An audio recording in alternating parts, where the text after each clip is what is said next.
Good evening all of you. You are most welcome on our YouTube channel doctor Akhilesh Sharma. हम लोग blood के बारे में डिस्कशन कर रहे थे। ब्लड के आगे जब हम डिस्कशन करते हैं तो आगे जो पॉइंट आता है बेटा वो आता है क्लोटिंग ऑफ ब्लड या ब्लड क्लोटिंग। मींस जो हमारे खून का जो थक्का जमता है, मींस जो खून का ब्लड का जो क्लोट होता है उसको बोलते हैं ब्लड क्लोटिंग। ब्लड क्लोटिंग हमारे बॉडी का डिफेंस मैकेनिज्म है। जैसे पहले मैंने आपको बताया ना बेटा कि हमारे जो फैगोसाइटोसिस है ये हमारे फैगोसाइटोसिस हमारे डब्ल्यूबीसीज के अंदर पाया जाता है। ऐसे ब्लड क्लोटिंग हमारा एक डिफेंस मैकेनिज्म है। जब हमारे ब्लड का लॉस होता है तो नेचुरली हमारा ब्लड क्लोट हो जाता है और खून बहने से रुक जाता है, जिसको बोलते हैं blood clotting. It prevents the loss of blood from the site of the trunk या बॉडी से रोकना। It leak develops in blood vessels. हमारी ब्लड वेसल्स के अंदर यदि कोई लीक या कोई इंजुरी या कोई छेद या कोई कट लगता है तो वहां पर हमारी ये ब्लड वेसल्स सीक्रेशंस करती है थ्रोम्बोप्लास्टिन का। मैं आगे बताऊंगा क्या प्रोसीजर होता है। और ये वहां पर एक क्लोट, एक प्लग फॉर्म हो जाता है जिसको ब्लड क्लोटिंग बोलते हैं। ब्लड क्लोटिंग हमारे ब्लड लॉस को रोकता है कि खून ज्यादा नहीं बहे। जब हम ब्लड क्लोटिंग के मैकेनिज्म की बात करते हैं बेटा कि ब्लड क्लोटिंग का जो मैकेनिज्म होता है वो क्या होता है, तो सबसे पहले जो ब्लड क्लोटिंग, सबसे पहले thromboplastin is liberated from disintegrated tissue and damaged platelets. हमारा यहां पर टिश्यू डैमेज्ड टिश्यू हुआ, डैमेज्ड टिश्यू के अंदर ब्लड वेसल्स थी तो हमारी प्लेटलेट्स भी डैमेज हुई। ये डैमेज होने के बाद इन्होंने सीक्रेट किया थ्रोम्बोप्लास्टिन। थ्रोम्बोप्लास्टिन नाम का एक एजेंट हमारी डैमेज्ड ब्लड वेसल्स ने लिबरेट करा और सीक्रेट करा।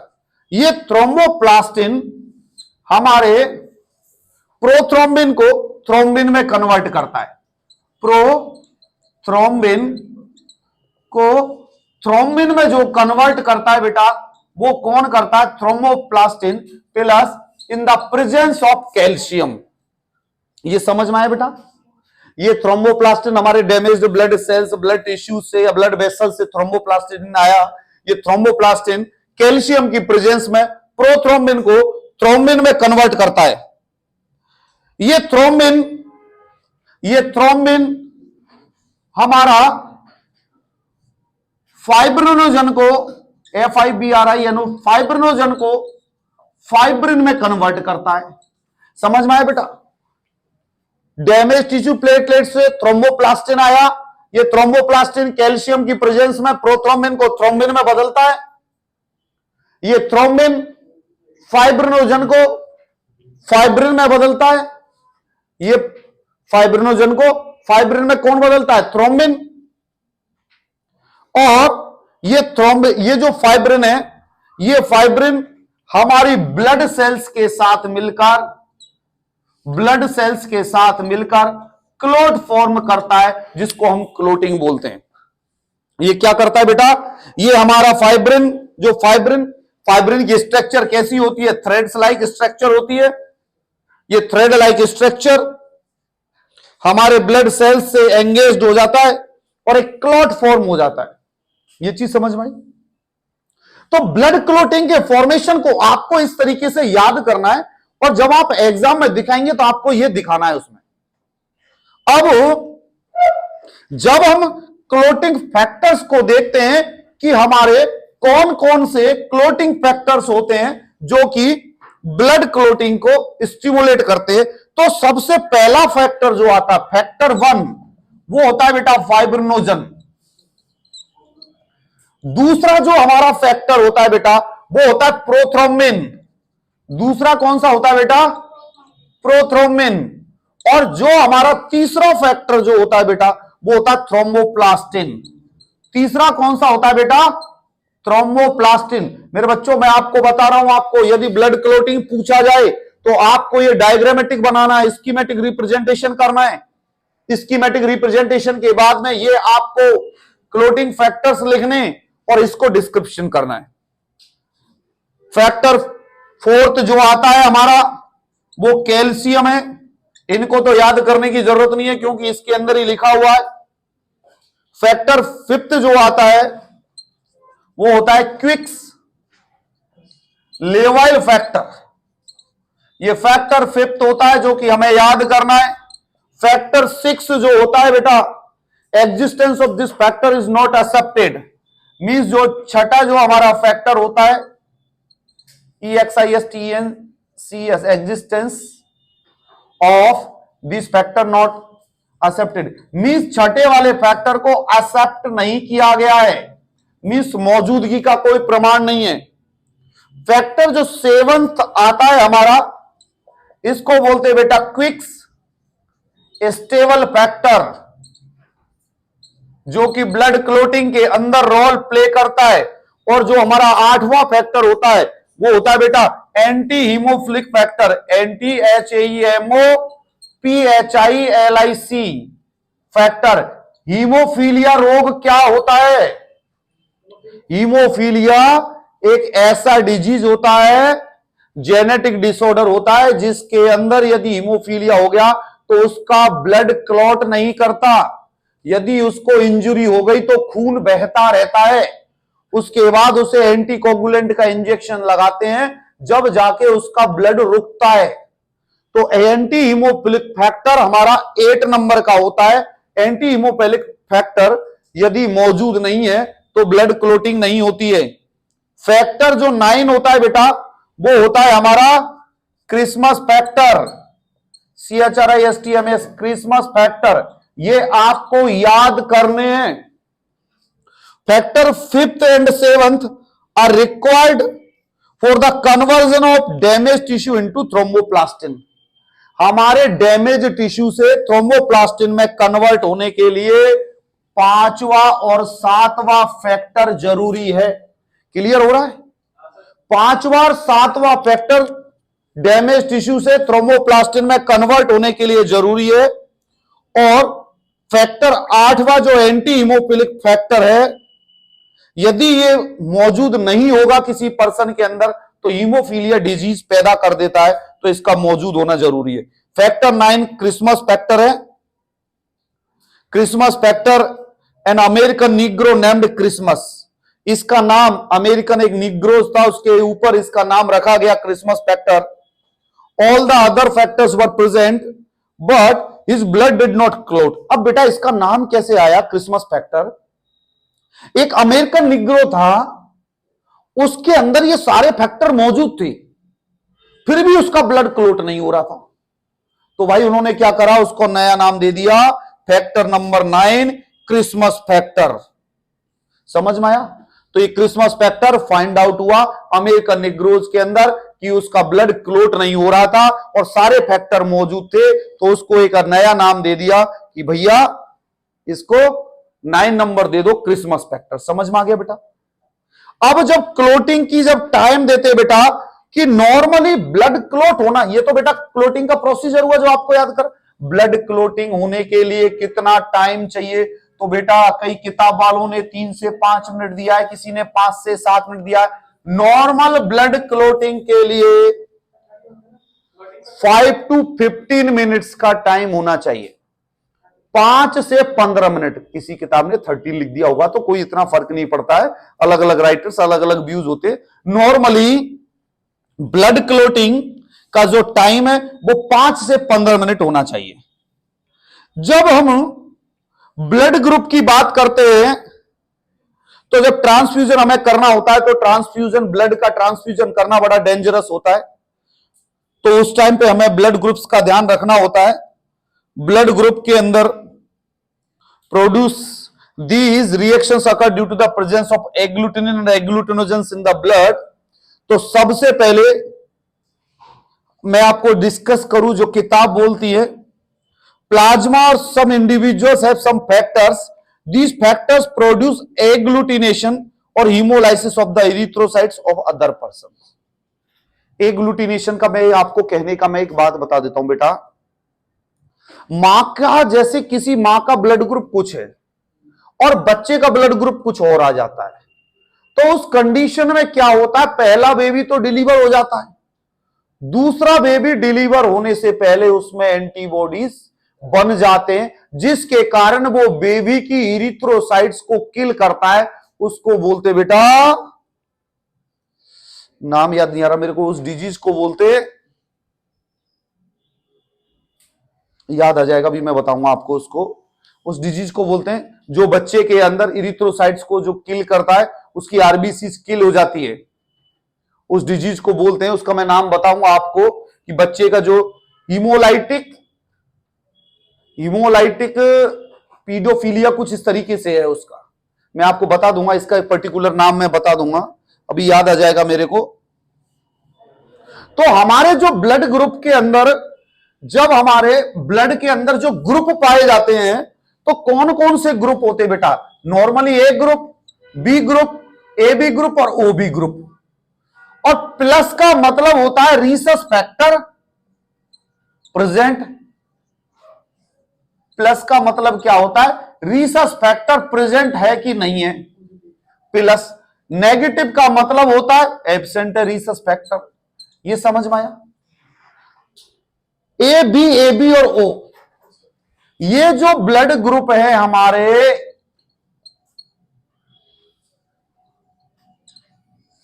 ये ब्लड ग्रुप, ये किससे रिसीव कर सकते और किसको दे सकते, ये भी हमें पता होना चाहिए।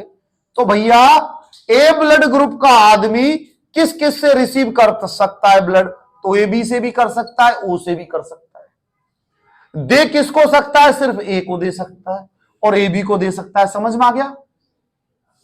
जो बी वाला ग्रुप है ये रिसीव कर सकता है ए बी से और ओ, और ये दे किसको सकता है? ए बी से। ये जो ए बी वाला जो है, जो यूनिवर्सल रेसिपिएंट है, यूनिवर्सल रेसिपिएंट, जो सबसे ले सकता है, सबका खाता है, ये ए से ले सकता है, बी से ले सकता है, ए बी से ले सकता है, ओ से ले सकता है, और दे किसको सकता है? ए को और बी को और ए बी को। ओ वाला क्या कर सकता है बेटा? सिर्फ ओ से ही ले सकता है और दे सबको सकता है, ए बी और ओ को। तो ये यूनिवर्सल डोनर कौन सा हो गया? O group. समझ में आया बेटा? और ये हो गया यूनिवर्सल रेसिपिएंट। ठीक है बेटा? तो ये हमारे ब्लड ग्रुप के कारण हुआ। ब्लड ग्रुप के अंदर जो आरएच फैक्टर मौजूद है तो प्लस लगा होता है, आरएच फैक्टर नेगेटिव है तो वो ब्लड ग्रुप मौजूद नहीं है।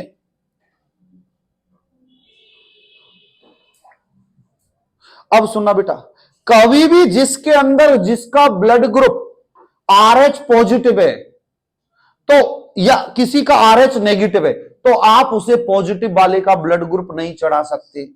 मैं इस किताब के अंदर लिखा, first seen in Rhesus monkey, ये आरएच फैक्टर रीसस मंकी के अंदर फाइंड आउट किया गया, जिसके कारण इसको आरएच फैक्टर बोला जाता है। The corresponding agglutinin is never present in the body, but it is developed after the first exposure to the agglutinogen.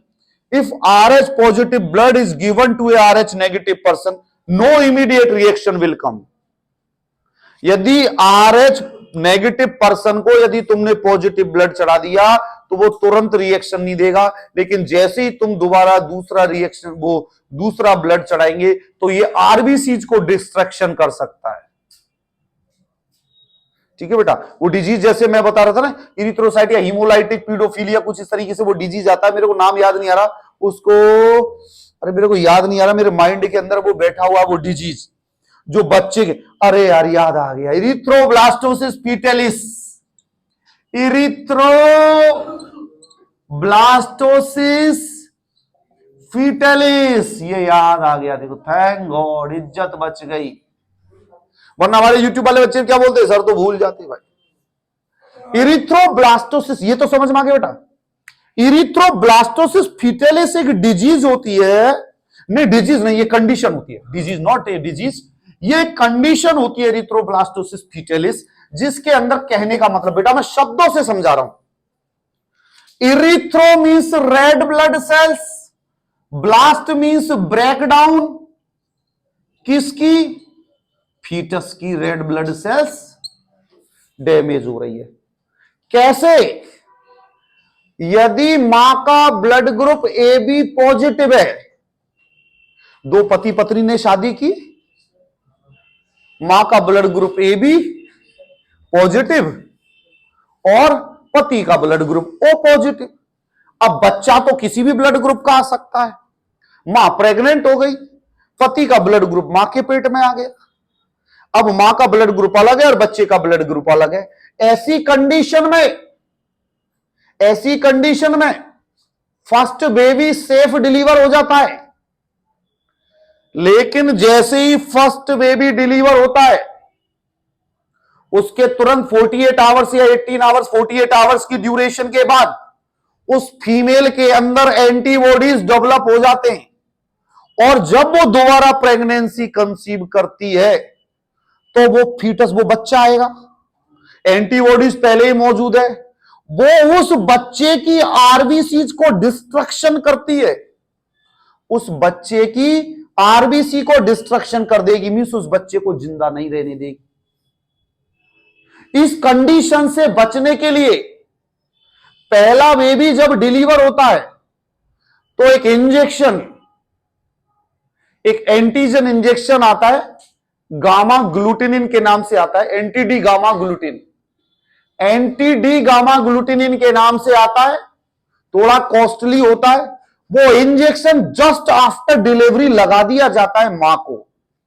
वो इंजेक्शन लगने से उस मां की बॉडीज में एंटीबॉडीज पैदा नहीं होंगे और सेकंड बेबी सेफली पैदा हो जाएगा। समझ में आया बेटा? नॉर्मली हॉस्पिटल प्रैक्टिस के अंदर उस इंजेक्शन को एंटी-डी के नाम से बोलते हैं, एंटी-डी के नाम से बोलते हैं। तो ये जो डिजीज कंडीशन बनती है कि पहला बेबी सेफ डिलीवर हो गया, उसके बाद में उस मदर की बॉडीज के अंदर एंटीबॉडीज नहीं, बॉडी के अंदर एंटीबॉडीज डेवलप हो जाते हैं, जो कि आने वाले बच्चे या दूसरे बच्चे की इरिथ्रोसाइट्स को डैमेज या ब्रेक डाउन कर देते हैं और बच्चे की डेथ कर देते हैं या उसको जीने नहीं देती। उस डिजीज कंडीशन को बोलते हैं इरिथ्रोब्लास्टोसिस फीटलिस। इस कंडीशन से बचने के लिए पहले बेबी की डिलीवरी के बाद 18 से 48 घंटे की कोई ड्यूरेशन, 18 घंटे होगी या 48 आवर्स होगी, विद इन 18 आवर्स उसको एंटी-डी लगा दिया जाता है, एंटी-डी गामा ग्लोबुलिन का इंजेक्शन लगा दिया जाता है, जो कि एंटीबॉडीज पैदा होने से रोक देगा और दूसरा बेबी सेफ्टी से पैदा हो जाएगा। ये समझ में आया? अब कुछ डिसऑर्डर्स हमारे ब्लड सेल्स के थोड़ा थोड़ा सा इंट्रोडक्शन दे देते हैं, बाकी फर्स्ट ईयर के अंदर तो कोई पूछा नहीं जाता है, लेकिन मैं आपको बता दूं, सबसे पहले तो एनीमिया होता है। एनीमिया मींस हमारे रेड ब्लड सेल्स की कमी के कारण एनीमिया होता है, और एक एचबी लेवल की कमी के कारण एनीमिया होता है। Anaemia means deficiency the number of red blood cells या deficiency of haemoglobin is known as anaemia. Anaemia के अंदर ऑक्सीजन कैरिंग कैपेसिटी जो होती है हमारे ब्लड की कम हो जाती है।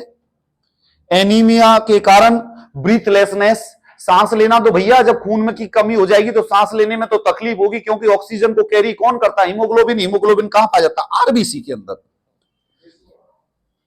जब हम इस एनीमिया के क्लासिफिकेशन की बात करते हैं तो सबसे पहला एक एनीमिया आता है आयरन डेफिशिएंसी एनीमिया। आयरन की कमी से जो एनीमिया होता है उसको डायरन डेफिशिएंसी एनीमिया बोलते हैं। मींस हम यदि आयरन को लो इंटेक करें या हमारे बॉडी के अंदर आयरन एब्जॉर्ब नहीं हो तो जिसके कारण। दूसरा होता है बेटा मेगेलोब्लास्टिक एनीमिया।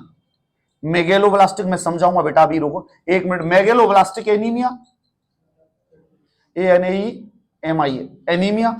और जो तीसरा जो हमारा होता है हीमोलाइटिक एनीमिया, HEMO लिख सकते हो, हीमोलाइटिक एनीमिया। और जो चौथा होता है एप्लास्टिक एनीमिया। बेटा कहने का मतलब क्या है? आयरन डेफिशिएंसी एनीमिया मींस आपके बॉडी के अंदर आयरन का इंटेक नहीं है या आयरन आपकी बॉडी के अंदर एब्जॉर्प्शन नहीं हो रहा, जिसके कारण जो एनीमिया होता है उसको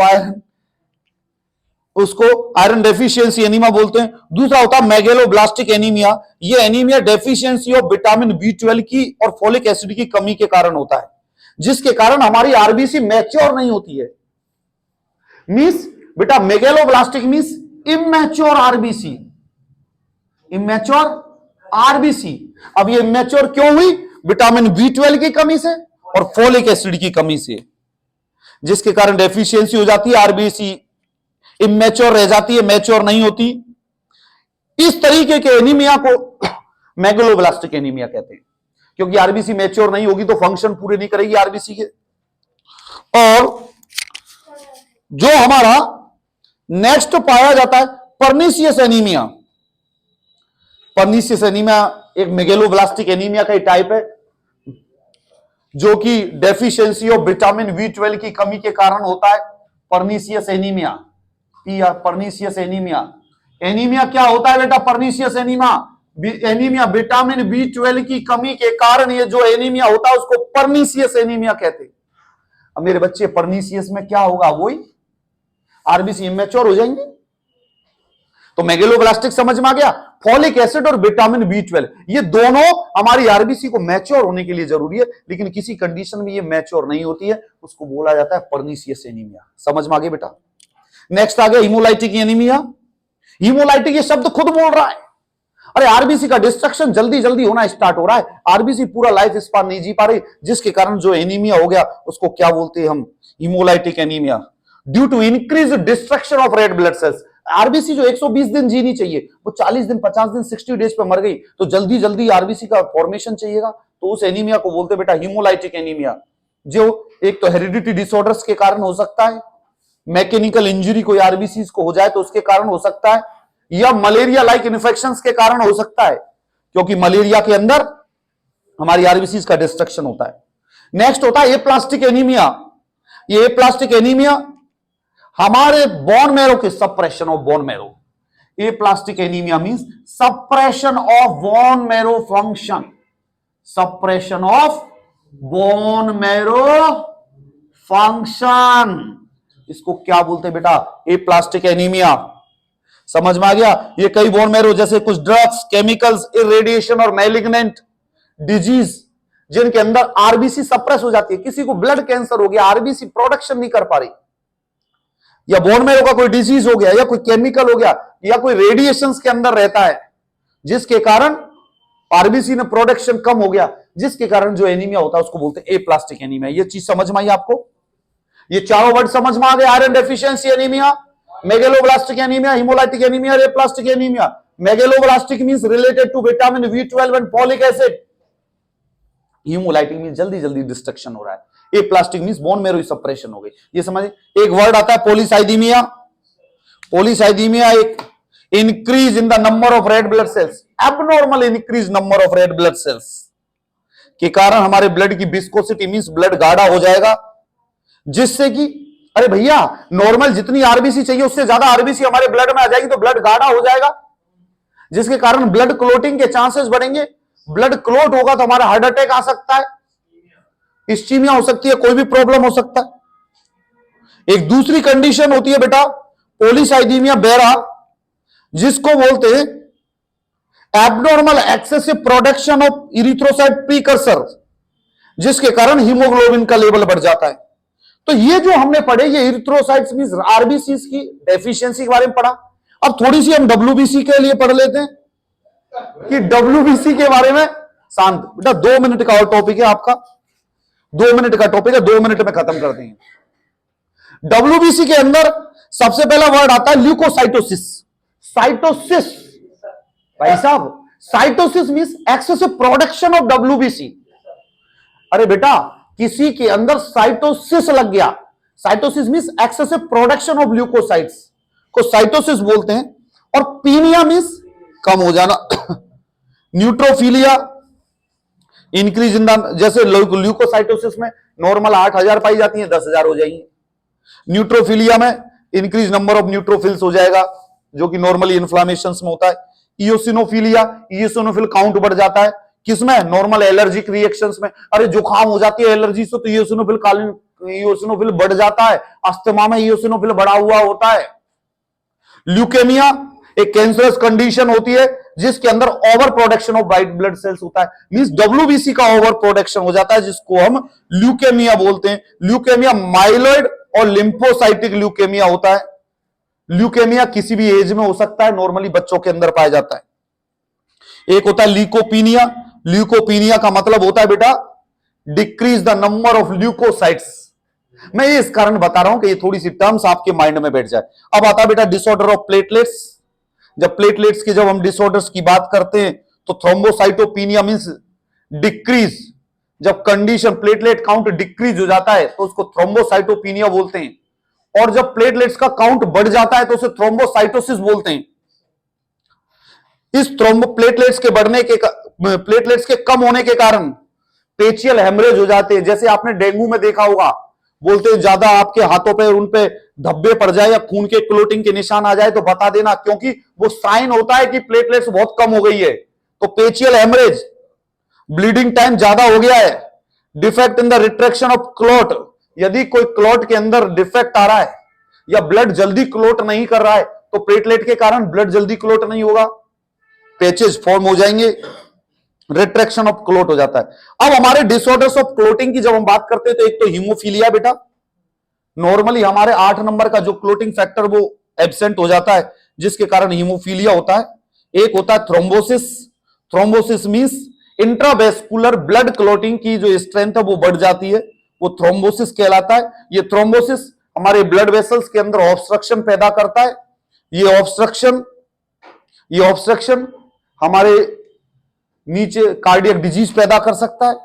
ये नॉर्मली हमने जो पढ़ा ये हमारे ब्लड सेल्स के डिसऑर्डर्स हमने पढ़े। इसी के साथ ही हमारा ब्लड चैप्टर खत्म होता है, एनाटॉमी फिजियोलॉजी कंप्लीट होती है।